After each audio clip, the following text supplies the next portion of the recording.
आज हम बात करते हैं पीरियड्स के बारे में या मेंस्ट्रुएशंस के बारे में बात करते हैं। अगर हम ग्राउंड लेवल पर देखें तो अगर किसी लड़की को फर्स्ट टाइम पीरियड्स आते हैं तो क्या बोलते हैं फैमिली में कि किसी को बताना नहीं है कि क्या हो रहा है आपको, है ना।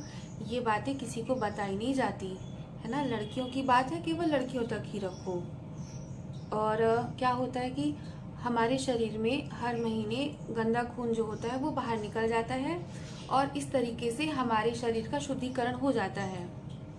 तो किसी भी लड़की को अगर पीरियड्स आते हैं तो ज़्यादातर जो एरियाज़ हैं वहाँ पर पीरियड्स के बारे में यही सारे मिथ हैं। हमें सही चीज़ के बारे में पता ही नहीं है कि ये पीरियड्स होते क्या हैं। तो मैं आपको अभी क्लियर करती हूँ कि ये मेंस्ट्रुअल साइकिल की प्रोसेस क्या होती है, ठीक है। तो एवरी मंथ मीन्स हर महीने हमारी जो बॉडी होती है, फीमेल जो बॉडी होती है, उसमें से क्या निकलता है, एग निकलता है, अंडे निकलते हैं, है ना। हमारी ओवरी से अंडे निकलते हैं और वो अंडा बाद में जब यूट्रस में आता है तो जब इंटरकोर्स के दौरान जो स्पर्म होते हैं जब वो उससे जुड़ता है तो फिर स्पर्म और ओवम से मिल करके क्या बनता है, वो भ्रूण बनता है और वो भ्रूण बन के क्या बनता है, फीटस बनता है और वो फीटस आगे चल करके क्या बनता है, न्यूबॉर्न बेबी होता है, ठीक है। तो ऐसा होता है। तो जब भी वो ओवा हमारे ओवरी से अंडाशय से बाहर निकलता है तो वो कहाँ जाता है, बच्चेदानी में जाता है।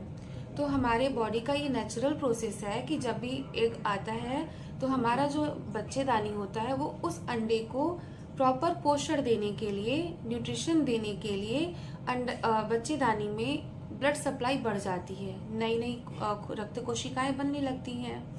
तो इससे क्या होता है कि वो अंडा जो है बहुत टाइम तक ये हमारे बच्चेदानी में रुकता है और वो स्पर्म का वेट करता है, ठीक है। जब भी फर्टिलाइजेशन नहीं होता है तो वो जो ब्लड सप्लाई होती है वो क्या होती है, टूटने लगती है और जब वो टूटती है तो वो क्या होती है, हमारे वेजाइना से ब्लीडिंग के रूप में बाहर आती है। तो वो कोई गंदा खून नहीं है बल्कि हमारा जो चाइल्ड बर्थ के लिए हमारे जो यूट्रस का प्रिपरेशन है, तो वो जो ब्लड लॉस होता है वो ब्लड लॉस ब्लीडिंग कहलाती है, जिसको हम मेंस्ट्रुअल साइकिल हम बोलते हैं। तो ये जो मेंस्ट्रुएशन है, ये जो माहवारी है, ये मेनली किस लिए होती है, और फॉर प्रेगनेंसी। अगर आप गर्भ धारण करना चाहते हैं तो मेंस्ट्रुएशन होना ज़रूरी है, पर यदि आप गर्भ धारण नहीं करना चाहते हैं तो इतना सिग्निफिकेंट नहीं है। मेंस्ट्रुएशन है, इसको मैंने क्लियर किया है ताकि आगे मैं आपको आगे चल करके कॉन्ट्रासेप्टिव मेथड्स कैसे वर्क करते हैं, कैसे इनकी प्रोसेस होती है, मैकेनिज्म ऑफ एक्शन होता है, ये मैं क्लियर कर सकूं। एक मेंस्ट्रुअल साइकिल आपका क्लियर हो गया कि एक मेंस्ट्रुअल प्रोसेस होती क्या है। अब हम बात करते हैं कॉन्ट्रासेप्टिव मेथड अंतरा के बारे में।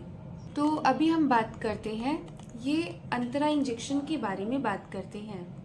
तो अंतरा इंजेक्शंस जो है गवर्नमेंट ऑफ इंडिया की फ्री सप्लाई है और ये कॉम्पोजिशन इसका क्या होता है, मेट्रॉक्सीप्रोजेस्टेरॉन एसीटेट इंजेक्शन होता है जो 150 mg पर ml होता है, ठीक है। ये सबसे सेफ होते हैं, है ना। IUCD हो गए, copper T, oral contraceptive pills में माला डी, माला एन, ये जितने भी कॉन्ट्रासेप्टिव मेथड है सबसे ज़्यादा सेफ है अंतरा इंजेक्शंस। और एक बार ये इंजेक्शन लगने पर 7 से 10 महीने में फर्टिलिटी वापस आती है। अच्छी बात इसकी ये है कि डिलीवरी के 1.5 महीने बाद से हम इस इंजेक्शन को लगवा सकते हैं और अगर अबॉर्शन हुआ है तो हम इसको तुरंत ही इसका यूज़ कर सकते हैं, ये इंजेक्शन लगवा सकते हैं। है कि ये इंजेक्शन लगवाने के बाद जो मेंस्ट्रुअल साइकिल है या माहवारी है उसके पैटर्न में बदलाव आ जाता है। किसी किसी को पीरियड्स आना बंद हो जाते हैं या फिर बहुत कम होने लगते हैं। हम ये कब लगवा सकते हैं, देखो जैसे कि आज फर्स्ट डे है पीरियड का, तो पीरियड के फर्स्ट डे से after 7 days, with in 7 days में अगर हम ये इंजेक्शन लगवा रहे हैं तो हमें एकदम सेफ है ये, हाँ।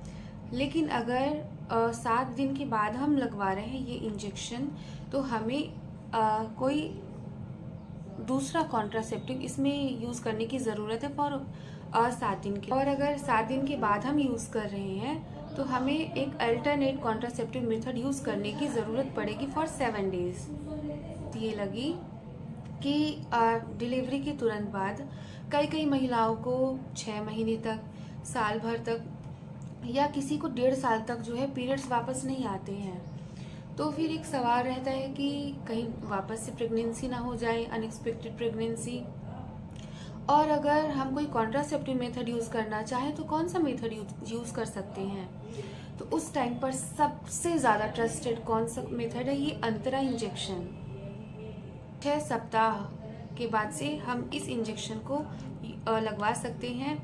जो ब्रेस्ट फीडिंग है और जो एक नेचुरल बिहेवियर होता है ह्यूमन बीइंग का, तो उसमें कोई भी बदलाव नहीं आता है इस इंजेक्शन से।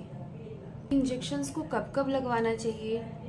एग्जाम्पल के तौर पर आज अगर मैं ये इंजेक्शन लगवा रही हूँ, आज कौन सी तारीख हो गई है? आज 22 है, ठीक है। 22 मई है आज। तो आज से 3 महीने तक ये इंजेक्शंस को हम 3 महीने के अंतराल में हम लगवाते हैं। इसलिए इस इंजेक्शंस को हम क्या बोलते हैं? अंतरा बोलते हैं। हाँ, आज अगर 22 मई है तो आज से अगर आज फर्स्ट डोज लगता है तो नेक्स्ट कब लगेगा? 22 मई, 22 जून, 22 जुलाई, 22 अगस्त, ठीक है। 22 अगस्त इसकी जो नेक्स्ट डेट होगी। अब जो नेक्स्ट डेट होती है, अगर मैं उस डेट पर अवेलेबल नहीं हो पा रही हूँ या मुझे कहीं जाना है, तो फिर इसमें क्या कर सकते हैं कि 22 अगस्त से 2 हफ्ते पहले और 22 अगस्त से 4 हफ्ते आगे, मतलब कि 15 दिन पहले और 1 महीना बाद तक हम इस इंजेक्शन्स को लगवा सकते हैं। अगर मुझे 22 अगस्त को कहीं जाना है बाहर, तो मैं 2 हफ्ते पहले, मतलब कि मैं 15 तारीख को भी लगवा सकती हूँ और 18 तारीख को। और अगर मैं नहीं लगवा पा रही हूँ पहले, तो नेक्स्ट जो 1 मंथ होंगे उसमें मैं ये लगवा सकती हूँ ये इंजेक्शन। तो इस तरीके से ये बहुत ज़्यादा सेफ़ है और कन्वीनियंट है, अपने लिए भी ये कन्वीनियंट है साइकिल, ठीक है।